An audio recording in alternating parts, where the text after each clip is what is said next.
Aire frío. Un relato de Howard Phillips Lovecraft, narrado por Materia Arcana.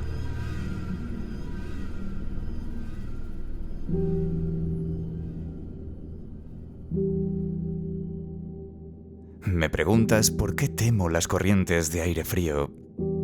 ¿Por qué me estremezco más que el resto al entrar en una habitación fría? ¿Y por qué siento náuseas y repugnancia cuando el frescor del atardecer se filtra en el calor de un agradable día de otoño? Hay quienes dicen que reacciono al frío como otros lo hacen al mal olor. No soy yo quien vaya a negarlo. Voy a contarte la experiencia más horrible que he vivido para que juzgues tú mismo si constituye el motivo de esta extraña peculiaridad mía. Es un error creer que el horror está asociado a la oscuridad, al silencio o a la soledad. Yo lo encontré a plena luz del día, en medio del estrépito de la ciudad, en una pensión común y corriente, con una casera de lo más vulgar y dos hombres corpulentos a mi lado.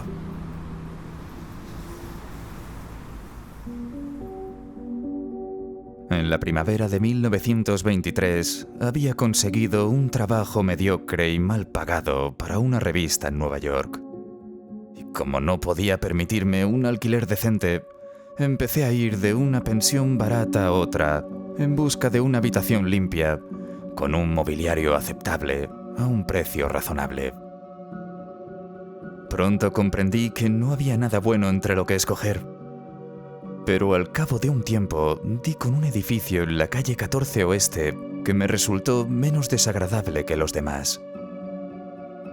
El lugar era una casa de 4 plantas, de fachada oscura, que parecía datar de finales de 1840.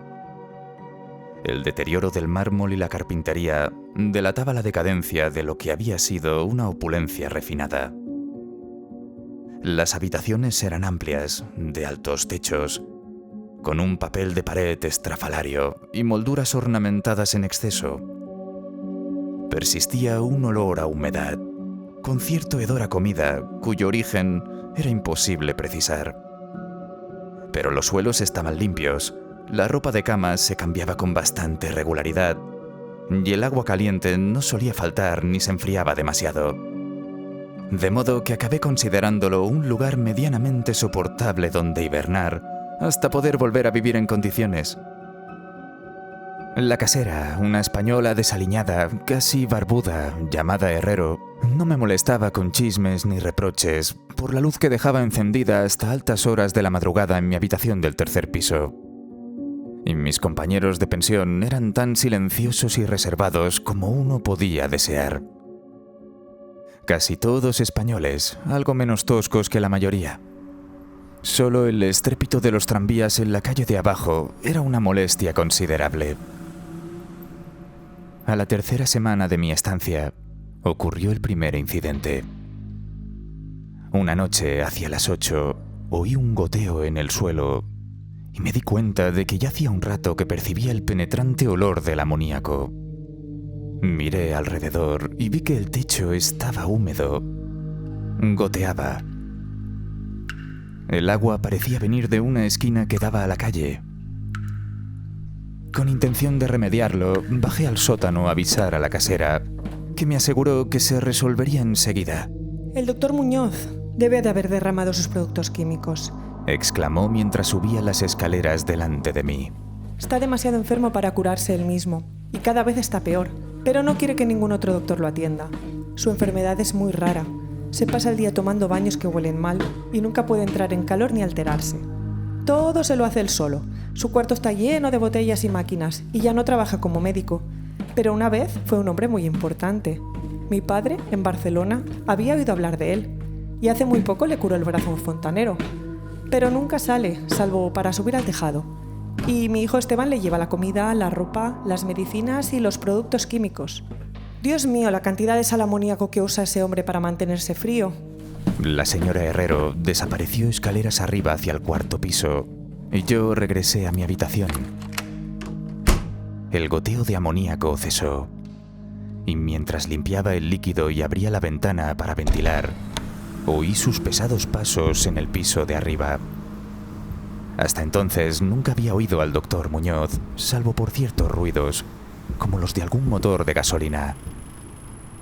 Durante un instante me pregunté cuál podría ser la extraña dolencia de aquel hombre, y si su obstinación en no dejarse ayudar no sería simplemente una excentricidad.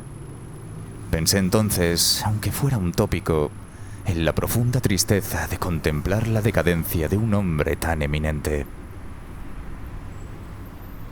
Quizá nunca habría llegado a conocer al doctor Muñoz de no haber sido por el ataque al corazón que me sobrevino una mañana mientras escribía en mi habitación. Los médicos ya me habían advertido del peligro de aquellos ataques, y sabía que no había tiempo que perder. Así que recordando lo que la casera me había contado sobre el fontanero al que había ayudado el doctor, subí las escaleras como pude y apenas tuve fuerzas para llamar a la puerta de arriba. ¡Abre la puerta, por favor! Una voz extraña respondió desde algún punto a mi derecha, ¿Quién llama? preguntándome mi nombre y qué quería. ¿Cuál es su nombre? Soy el vecino de abajo. ¿Qué quiere? ¡Necesito ayuda! Cuando contesté, se abrió una puerta contigua a la que había llamado. Adelante. Una bocanada de aire frío me impactó al entrar. Y aunque era uno de aquellos calurosos días de finales de junio, me estremecí al cruzar el umbral de aquella amplia estancia, cuya decoración excesivamente refinada resultaba sorprendente en un lugar tan sórdido y descuidado. Un diván plegable hacía las veces de sofá durante el día, y el mobiliario de caoba, los suntuosos cortinajes, los viejos cuadros y las oscuras estanterías repletas de libros daban a la estancia un aspecto más parecido al de un estudio que al de un dormitorio de pensión. Comprendí entonces que la habitación del pasillo quedaba justo encima de la mía, aquel pequeño cuarto lleno de botellas y máquinas del que había hablado la señora Herrero. No era más que el laboratorio del doctor. Él vivía en la amplia estancia contigua. Los huecos en las paredes y el gran cuarto de baño permitían ocultar cómodas y otros muebles más vulgares. El doctor Muñoz era sin duda un hombre culto, refinado y de buena cuna. Era un hombre de baja estatura, pero de una constitución admirable, vestido con traje de corte impecable. Su rostro denotaba una expresión de autoridad, aunque no arrogante.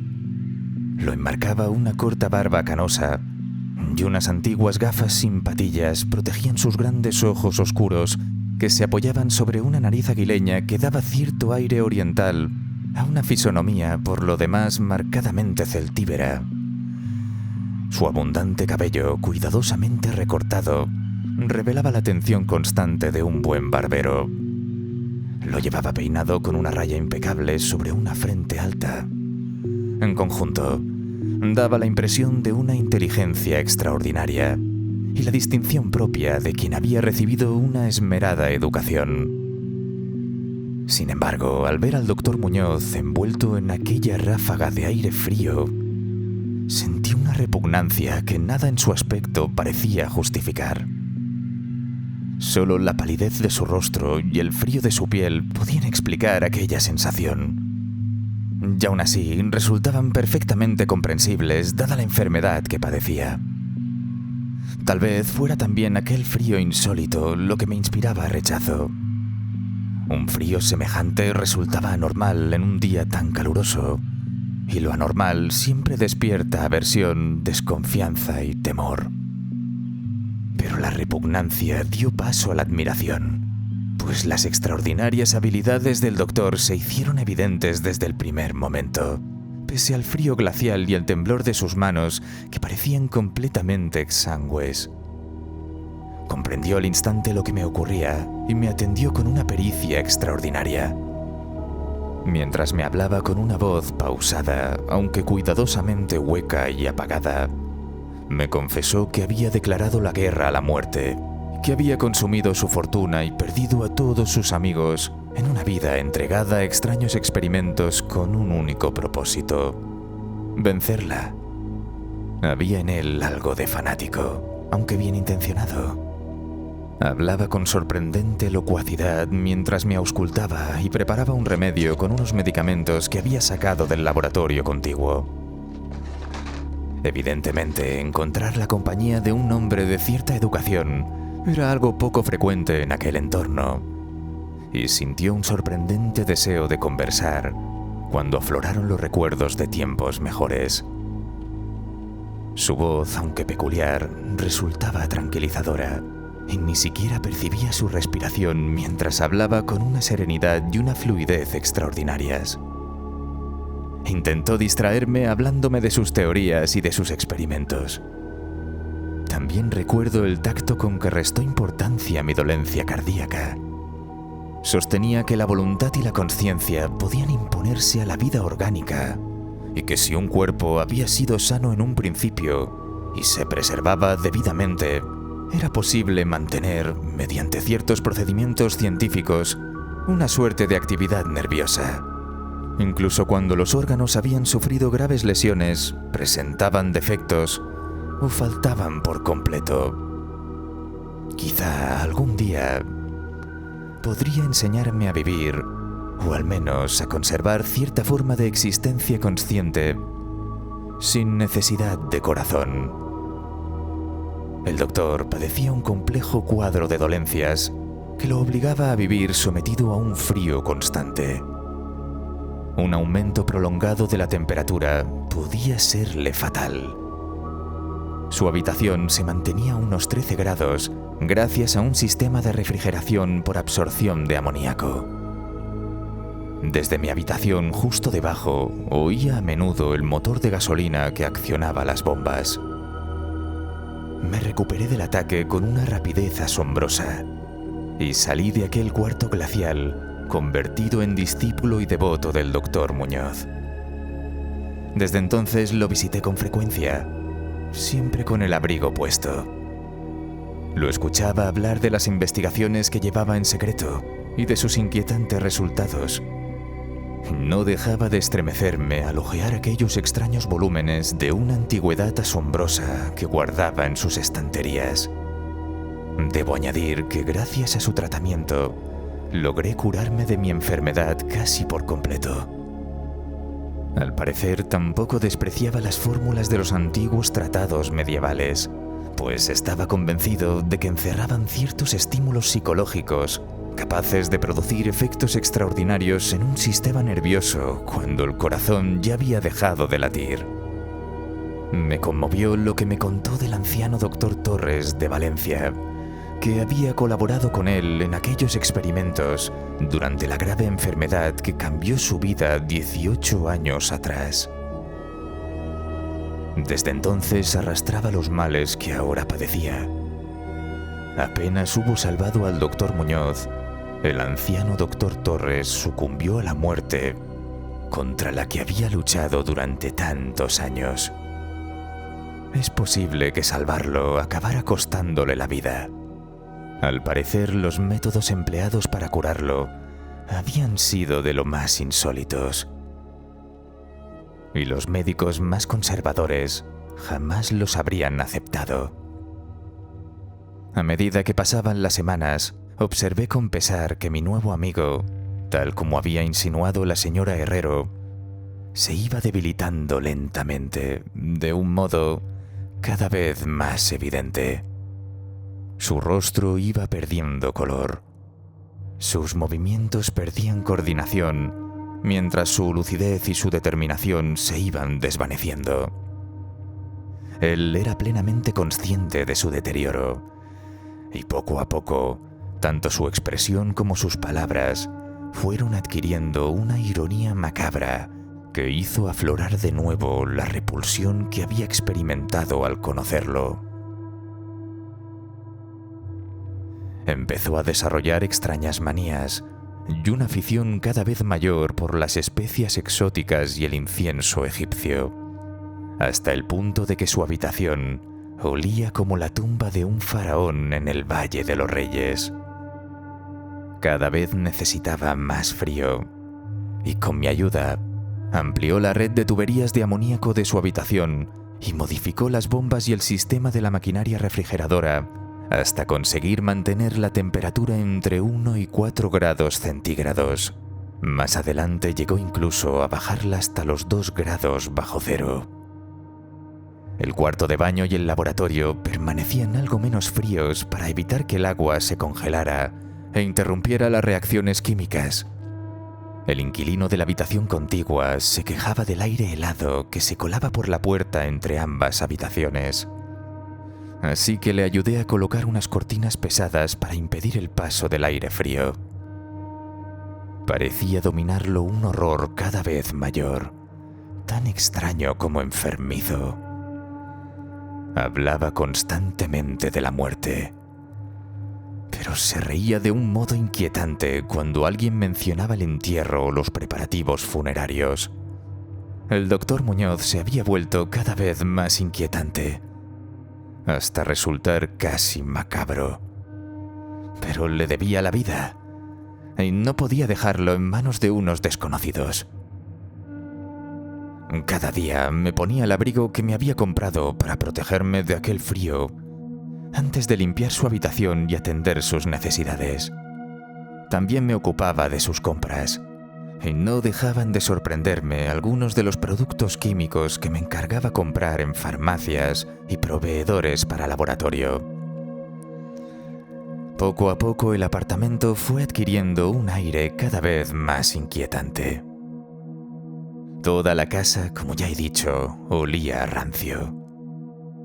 Pero el olor de su habitación era todavía más intenso, a pesar de las especias, el incienso y los productos químicos que utilizaba en unos baños casi continuos y que se empeñaba en tomar sin ayuda. Comprendí que todo aquello debía de estar relacionado con la enfermedad que padecía y me estremecí al pensar en su verdadera naturaleza. La señora Herrero se santiguaba cada vez que lo veía y terminó por dejarlo en mis manos. Ni siquiera permitió que su hijo Esteban siguiera ocupándose de sus recados. Y cuando le sugería consultar a otro médico, el enfermo estallaba en una ira que apenas lograba contener. Era evidente que sabía el peligro que entrañaban aquellos arrebatos. Sin embargo, lejos de ceder, se aferraba a la vida con más fuerza que nunca y rechazaba cualquier reposo. La postración de los primeros días dio paso a un vigor inesperado, como si aún pretendiera plantar cara al demonio de la muerte, cuando éste ya estrechaba su cerco. Apenas se molestaba en aparentar que comía. Hasta entonces lo había hecho con una regularidad casi ritual, y solo la fuerza de su voluntad parecía mantenerlo en pie. Empezó a redactar largos documentos cuyo contenido nunca llegué a conocer. Los sellaba cuidadosamente y me dejaba instrucciones para enviarlos después de su muerte a las personas que él mismo indicaba, en su mayoría eruditos de la India. Aunque también figuraba un médico francés que en otro tiempo había gozado de gran fama, a quien todos daban por muerto y sobre el que corrían los rumores más inconcebibles. Nunca llegué a entregar aquellos papeles. Acabé quemándolos sin abrirlos. Su aspecto y su voz llegaron a ser verdaderamente espantosos, y su sola presencia se hacía casi insoportable. Un día de septiembre, un electricista que había ido a reparar su lámpara de escritorio alcanzó a verlo por casualidad y sufrió un ataque epiléptico. El propio doctor dirigió el tratamiento con eficacia, procurando en todo momento mantenerse fuera de su vista.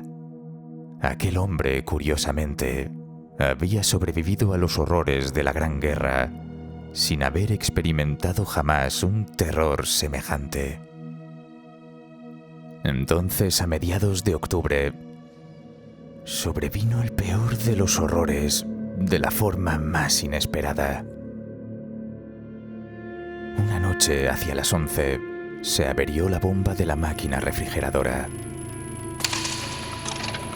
Apenas 3 horas después, el sistema de refrigeración por amoníaco había dejado de funcionar.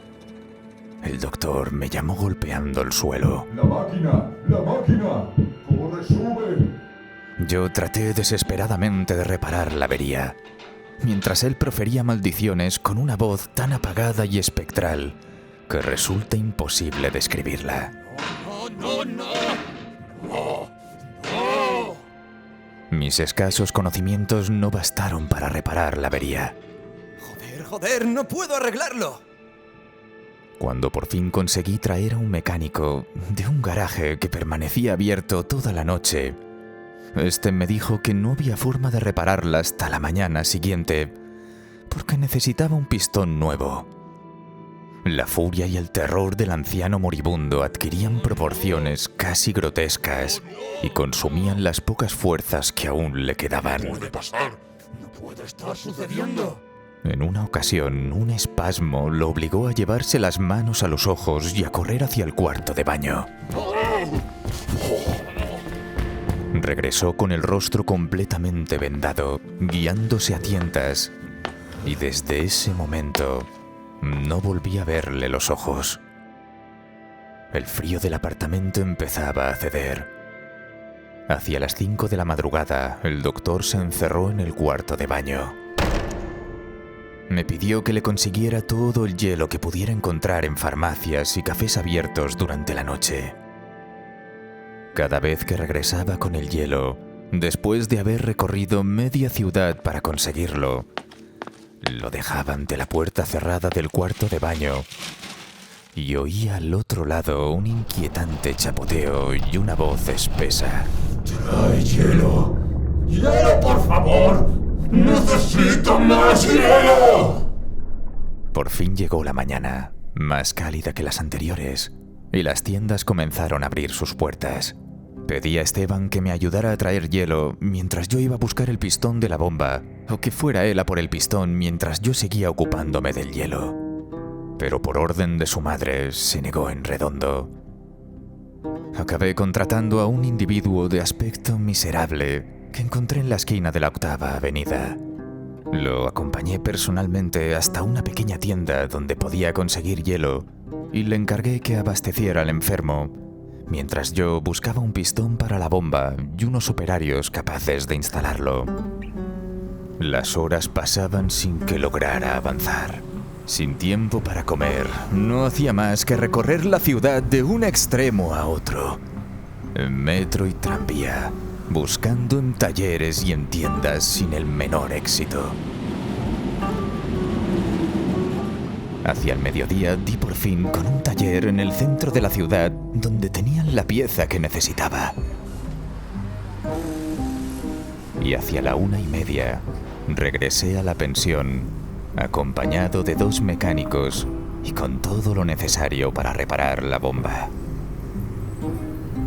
Había hecho todo lo posible y confiaba llegar a tiempo. Pero el horror llegó antes que yo. En la casa reinaba una confusión indescriptible, y por encima del murmullo de las voces oía a un hombre rezar con voz grave y profunda. Algo diabólico parecía haberse adueñado de la casa. Venga a nosotros tu reino. Los inquilinos rezaban con sus rosarios entre las manos, mientras el hedor que escapaba por debajo de la puerta cerrada de la habitación del doctor impregnaba el aire. El vagabundo que había contratado, al parecer, había huido despavorido poco después de llevar el hielo por segunda vez, quizá movido por una curiosidad excesiva. Naturalmente, no podía haber cerrado la puerta al salir. Y, sin embargo, ahora estaba cerrada con llave desde dentro.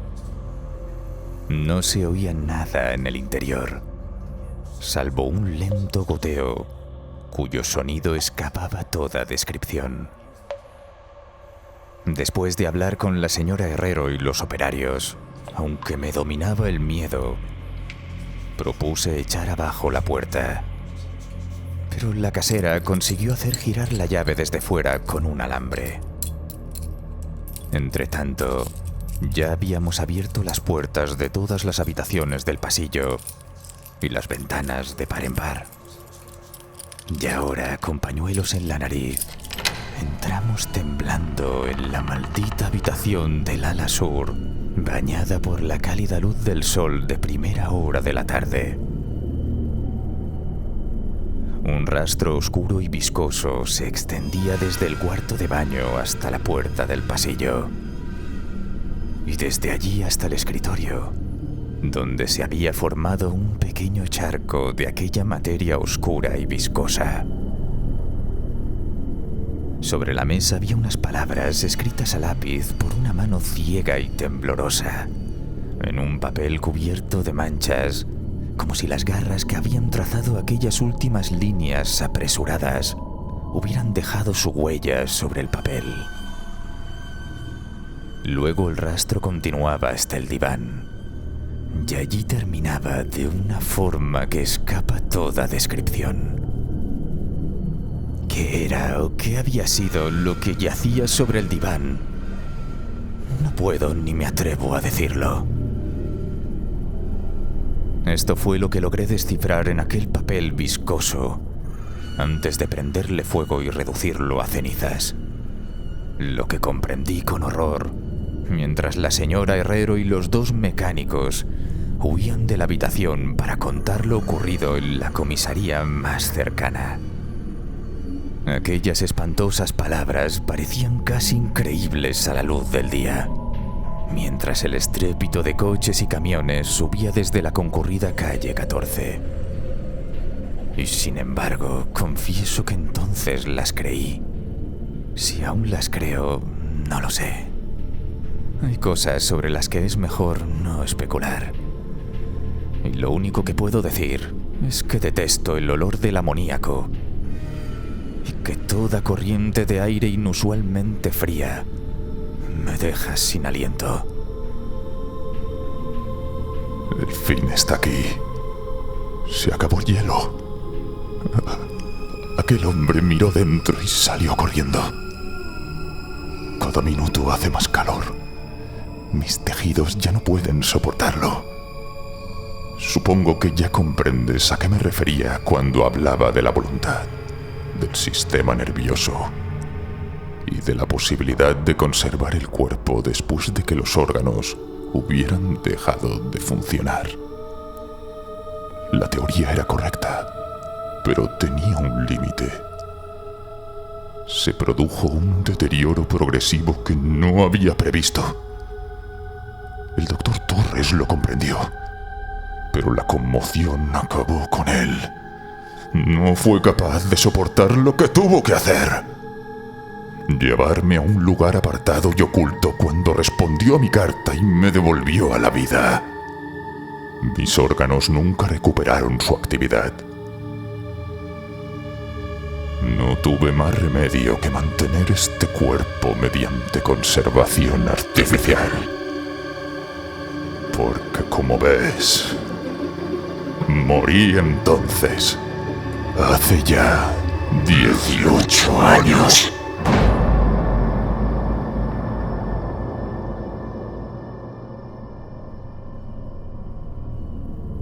Bien, espero que hayáis disfrutado de esta historia. En este relato, Lovecraft propone que el ser humano no es más que un conjunto de procesos biológicos que pueden ser sustituidos por tecnología. El doctor sostiene que la voluntad y la conciencia pueden imponerse a la vida orgánica. Pero a pesar del éxito inicial, la obra concluye que la naturaleza no puede ser vencida para siempre, demostrando que la ciencia humana solo puede retrasar lo inevitable, pero no anularlo. Además, en este relato, Lovecraft desafía la idea romántica del miedo. El horror, lo espantoso, lo macabro, no es algo externo o sobrenatural, sino algo que puede estar ocurriendo en la habitación de al lado, en una pensión común, a plena luz del día. Muchas gracias por escuchar este relato. Si lo has disfrutado, te invito a que dejes un me gusta y te suscribas para apoyar la creación de más contenido. Nos vemos en el siguiente relato del maestro Lovecraft.